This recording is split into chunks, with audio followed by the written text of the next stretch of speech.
Been in a couple myself. I was really feeling it. And that's what we do this for. I'm Luke, by the way. I'm Rose. Oh, here's our demo.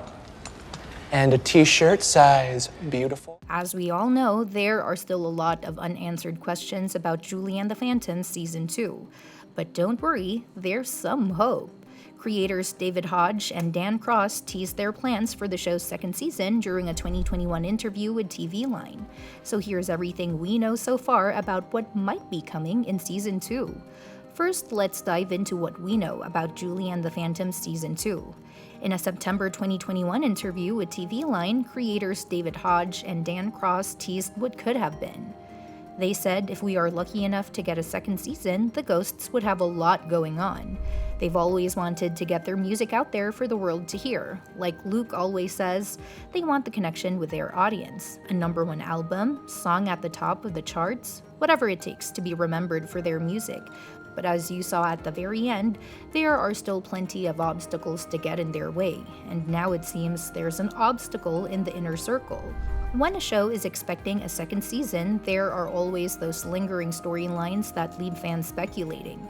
Cliffhangers are designed to keep us hooked, and Julie and the Phantoms certainly ended its first season on one. With 9 episodes released in 2020, the show left fans with unanswered questions. However, 15 months later, Netflix decided to cancel the series, leaving the future of Julie and the Phantoms uncertain.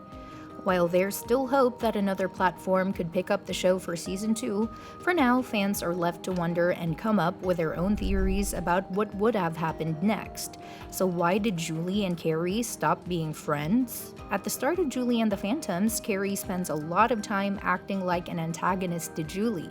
She doesn't try to stop Julie from getting back into music, but it's clear she's not happy with Julie suddenly getting attention while Carrie is working hard to make a name for her own pop group. Julie mentions how the two used to be really close, and Carrie even warns Nick about getting close to Julie, calling her no friend. It seems like something big must have happened to drive them apart. The tie-in novels hint that it was because both girls liked Nick, though the show never says it outright.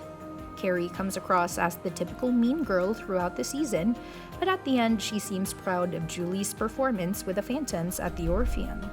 This leaves us wondering if the show would address the breakdown of their friendship or rivalry if there was a second season. Now let's talk about Caleb. The cliffhanger of the season had Caleb possess Nick just as he's bringing Julie flowers.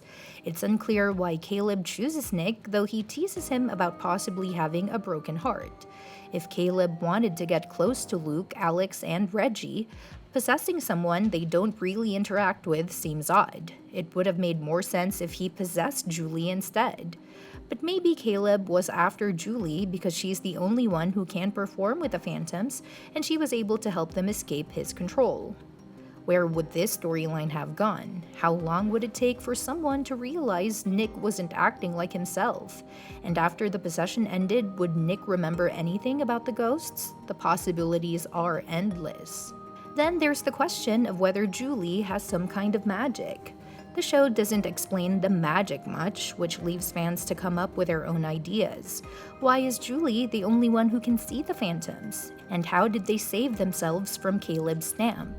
In the first episode, Reggie wonders if Julie might be a witch, which leaves some fans thinking this could be foreshadowing.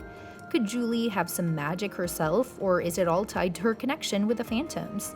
The idea that love and friendship might be stopping the Stamps from hurting them is intriguing, but no one knows why it's happening. It would be cool to see the show explore this idea more.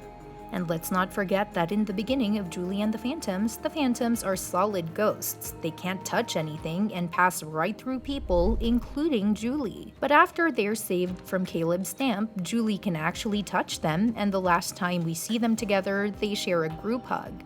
So the big question is this just temporary? Is it only because of Julie? And if they can be corporeal, does that mean they can be visible even when they're not performing? There are a lot of possibilities here that leave us wondering what's next. Another question was Julie's mom really sending her signs? Flynn believes that Julie's mom is behind the Phantoms appearing to Julie as ghosts.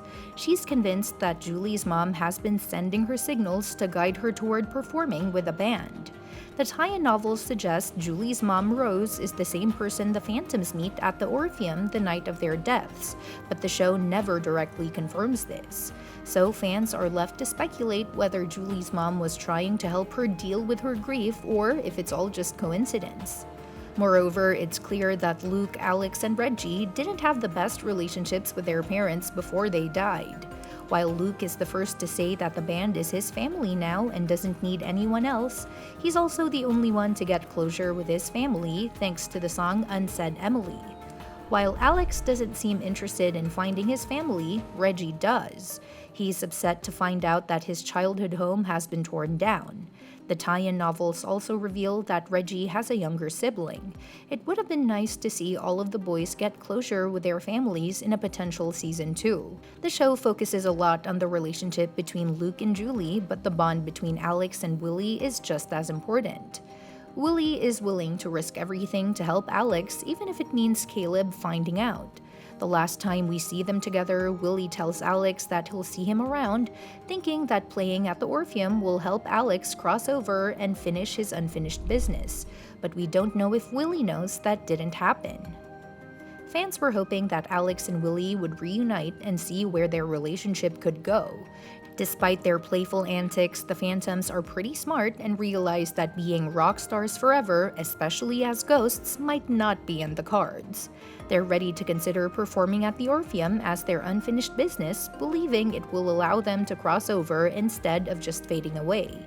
However, when they finally perform there, it turns out it wasn't their true unfinished business after all. This leaves us wondering what more the Phantoms had left to do on Earth and whether we'd even get the answers to that in a potential season 2. And now for the important question, will the boys ever cross over? Most of what the audience knows about the afterlife comes from Willie and Caleb, and even Willie admits a lot of his ghostly knowledge comes from other people. So his theory about unfinished business might not even be completely accurate. Maybe there's something else keeping the Phantoms around. Considering the series is centered on Julie working through her grief over losing her mom, it seems likely that she might have to let go of the band too at some point. Would the boys have crossed over as a sign that Julie fully embraced her grief and started living her life? Or would the show have taken a more magical route and brought them back to life? We'll never know for sure unless we get another season. And that's that for today's video. Thanks for watching, and we will see you in the next one. Your suggestions for future videos are always welcome in the comments below.